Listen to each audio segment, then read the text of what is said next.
ভাই, chair table যা কাছে আছে শক্ত করে ধরে বসেন। এই দেখেন আপনাদের একটা জিনিস দেখায়। গতকালকে রাত্রেও দেখছি ডিজেল ছিল হচ্ছে 2 ইউরো 5 পয়সা করে, আর এখন 2 ইউরো 15 পয়সা 9, তার মানে 2 ইউরো প্রায় 16 সেন্ট আপনি ধরতে পারেন।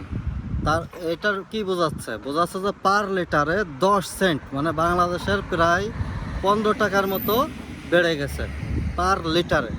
তা এখন যা আছে সব কিছু শক্ত করে ধরেন, কারণ যে বাংলাদেশ না, শুধু পৃথিবীর সব জায়গায় একটা অর্থনৈতিক মন্দা চলে আসতেছে যাচ্ছে। ঠিক আছে, অল্প কিছুদিনের ভিতরে দেখবেন যে অর্থনৈতিক একটা বড় ধরনের মন্দা চলে আসছে ফুল পৃথিবীতে।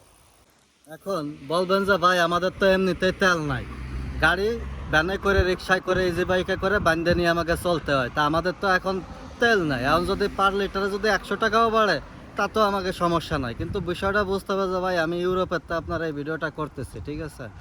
কারণ যে বাংলাদেশে মনে করেন যে পার লিটারে 100 টাকা বাড়ে, এটা অস্বাভাবিক কিছু না। কারণ যে বাংলাদেশের অর্থনীতি ওরকম, যে মনে করেন যে একবারে একটা শাকর উপরে দাঁড়ায় রয়েছে, বাঁশের শাকর উপরে বাংলাদেশের অর্থনীতি। কিন্তু ইউরোপে 2 সেন্ট 3 সেন্ট বাড়া কমা মানে আপ ডাউন করা মানে কিন্তু অনেক কিছুই বোঝায়। তাই ইউরোপ যেহেতু মনে করেন যে একটা স্থিতিশীল জায়গা, মানে ফুল ইউরোপে, সেই জায়গায় মনে করেন যে এরকম 15 পয়সা বা 10 পয়সা বাইরে যাওয়া পার লিটার তেলে, এটার কিন্তু ভয়ঙ্কর রূপ আসার একটা ইঙ্গিত দেয়। আমার গাড়িটার হালাতও আমাদের মতো প্রবাসীর মতো হয়ে গেছে, রোদ্রে পুড়ে ধুলাই মুড়ে মাকড়সার যে জাল বিছিয়ে সব কিছুতে মনে করেন যে তার অবস্থা খারাপ, এই রোদ্রের ভিতরে পড়ে থাকতে থাকতে। তো মানুষ বলেন আর বস্তু বলেন, সব কিছুরই জীবনধারা একই রকম, যত্ন না নিলে সব কিছুই নষ্ট হয়ে যায় খুব দ্রুত। সারাদিন তো উপর দিয়ে বৃষ্টি পড়ে, আজকে বড় মেয়ার পাততলা বৃষ্টি পড়ে, কারণ কি জানেন? এই যে দেখেন, এই জায়গায় ঠিক করছেন, ঠিক করার পরে এক কোনা উপরে উঠে রাখছে আর এক কোনা ভিতরে নামায় রাখছে।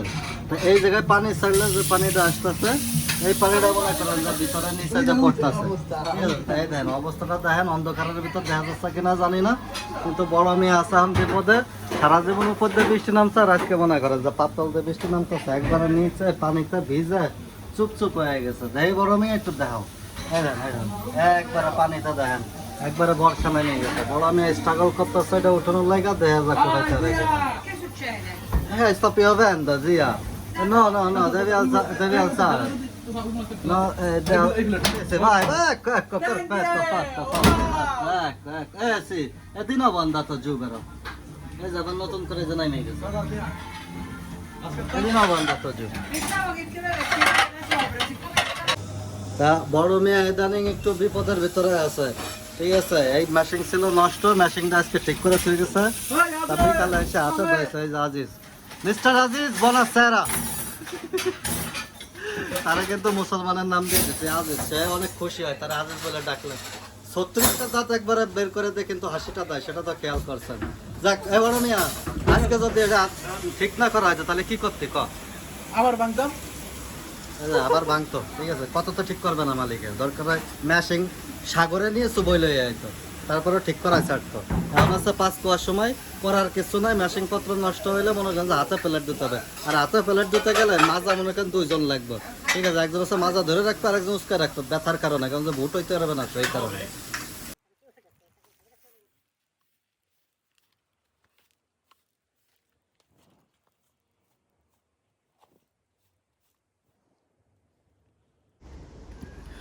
ভাই, বিপদের কোনো শেষ নাই বুঝছেন।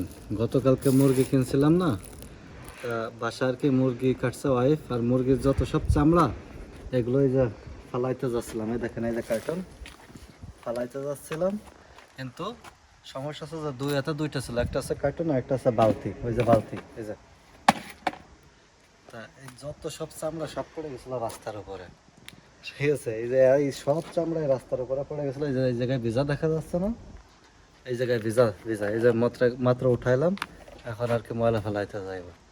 তা এখন বাজে হচ্ছে রাত 11টা, তা কাজের তো এসে ময়লা ফেলাইতে যাচ্ছে, তার ভিতরে এই অবস্থাটা দেখেন। আর এই জায়গায় আরেকটা সমস্যা কি, যে সব মাল একসাথে ফেলানো যায় না। যেমন দেখা গেছে মুরগির মানে চামড়া, তার খাবার দাবার এগুলো এক সেকশনে ফেলাইতে হয়, কার্টুন এক সেকশনে ফেলাইতে হয়, প্লাস্টিক এক সেকশনে ফেলাইতে হয়, এই হচ্ছে সমস্যা।